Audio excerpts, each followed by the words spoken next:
Congress party में ना तो महिलाओं का कोई सम्मान है, या तो वंशवाद है, परिवारवाद है। मुख्यमंत्री रहे तो केवल एक जिले के ऊपर ध्यान दिया, रोहतक का। हुड्डा साहब रिटायर हो रहे हैं तो आज मुख्यमंत्री का चेहरा उन्होंने किसका प्रोजेक्ट किया है?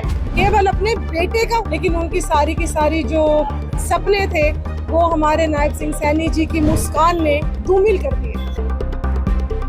रोहतक पहुंची भाजपा के नवनियुक्त प्रदेश अध्यक्ष अर्चना गुप्ता का कार्यकर्ताओं ने जोरदार स्वागत किया। इस दौरान उन्होंने कांग्रेस और पूर्व मुख्यमंत्री पर जमकर हमला बोला। उन्होंने कहा कि कांग्रेस में महिला सांसद की अनदेखी की जा रही है, महिलाओं का सम्मान नहीं किया जाता। कांग्रेस में केवल वंशवाद और परिवारवाद की राजनीति होती है। भूपेंद्र हुड्डा जब सीएम रहे तो केवल एक जिले पर ध्यान दिया। आज 90 विधानसभाओं में विकास हो रहा है। आज रोहतक के सभी कार्यकर्ताओं में बहुत ज़्यादा उत्साह, उमंग है और आज मैं सभी कार्यकर्ताओं से मिलने के लिए, अपने जनप्रतिनिधियों से मिलने के लिए आज रोहतक पहुंची हूं।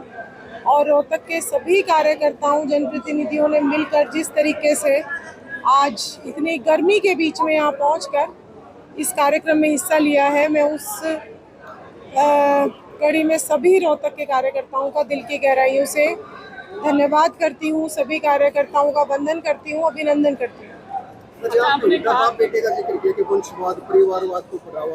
आप देखिए कि लोकसभा का जब राज्यसभा में एक व्यक्ति सांसद है तो उसके बाद भी लोकसभा से भी उन्हीं को लड़ाना है।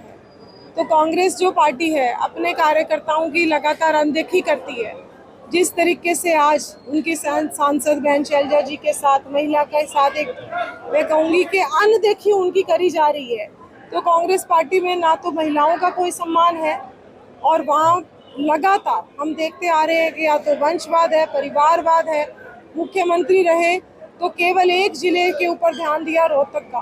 बाकी 90 विधानसभा, आज चाहे मनोहर लाल जी थे, चाहे आज नायब सिंह सैनी जी हैं, 90 की 90 विधानसभाओं में विकास की गंगा लगातार बह रही है। भारतीय जनता पार्टी में जो कार्यकर्ता ईमानदारी के साथ, निष्ठा के साथ काम करता है तो गरीब किसान का बेटा, गरीब चाय वाले का बेटा भी प्रधानमंत्री बनता है और गरीब किसान का बेटा हमारा हरियाणा का मुख्यमंत्री बनता है।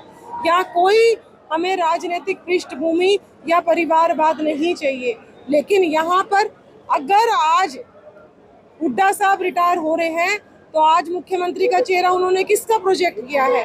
केवल अपने बेटे का हुड्डा साहब ने मुख्यमंत्री के तौर पर चेहरा प्रोजेक्ट किया। लेकिन उनकी सारी की सारी जो सपने थे वो हमारे नायब सिंह सैनी जी की मुस्कान ने धूमिल कर दिया। इस मौके पर अर्चना गुप्ता ने कहा कि पूरे विश्व की सबसे लंबी हाइड्रोजन ट्रेन 17 जुलाई को चीन से पीएम नरेंद्र मोदी शुरू करेंगे। साथ ही कई परियोजनाओं का शिलान्यास व उद्घाटन भी किया जाएगा। अगर महिलाओं के लिए पूरे भारत में कोई राजनीतिक पार्टी है जो महिलाओं की चिंता करती है तो वो केवल भारतीय जनता पार्टी है। अच्छा मैडम जी, आपने कहा कि हुड्डा ने जो दामाद को फायदा पहुंचाया।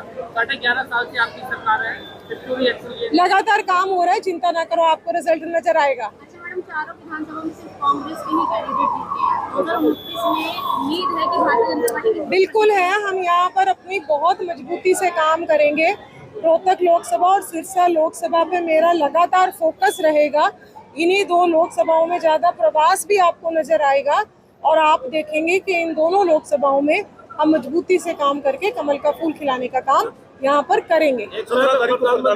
17 तारीख को प्रधानमंत्री जी चीन में पहुँच रहे हैं और पूरे देश की ही नहीं, पूरे विश्व की सबसे लंबी हाइड्रोजन ट्रेन हम सब हरियाणा वासियों के लिए ये बहुत हर्ष का विषय है कि हाइड्रोजन ट्रेन जिससे 0% कार्बन एमिशन होती है। हाइड्रोजन ट्रेन जब चलती है तो सिर्फ पानी निकलता है और हीट निकलती है, कोई कार्बन नहीं निकलती। और साथ ही साथ हाइड्रोजन ट्रेन के लिए हमें इलेक्ट्रिक वायर्स की भी ज़रूरत नहीं है।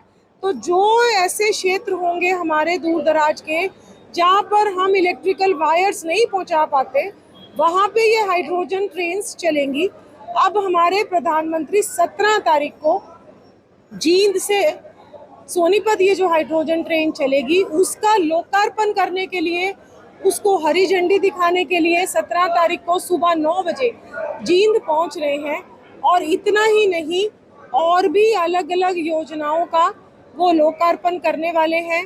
चाहे हमारे कुरुक्षेत्र में एलिवेटेड जो रेलवे ट्रैक बना है, चाहे हमारा जम्मू कटरा हाईवे जो बना है उसका हरियाणा का जितना पोर्शन है वो, चाहे हमारा कोरियावास का मेडिकल कॉलेज है, चाहे हमारा भिवानी का मेडिकल कॉलेज है, इन सब चीज़ों का वो लोकार्पण करेंगे।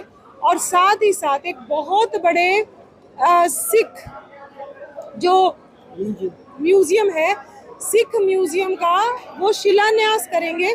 सिख म्यूजियम जो है वो कुरुक्षेत्र की धरती पर बनने वाला है। साथ ही उन्होंने साफ कहा कि प्रदेश अध्यक्ष के तौर पर उनका विशेष फोकस रोहतक और सिरसा रहेगा। उन्होंने ये भी संकेत दिए कि भाजपा संगठन में जल्द ही महत्वपूर्ण बदलाव देखने को मिल सकते हैं। रोहतक से दीपक भारद्वाज, पंजाब केसरी टीवी। हमसे जुड़े रहने के लिए हमारे YouTube चैनल को सब्सक्राइब करें और नई वीडियो की नोटिफिकेशन के लिए बेल आइकॉन को दबाएं। अगर आप ये वीडियो Facebook पर देख रहे हैं तो लाइक जरूर करें और ज्यादा से ज्यादा शेयर करें। धन्यवाद।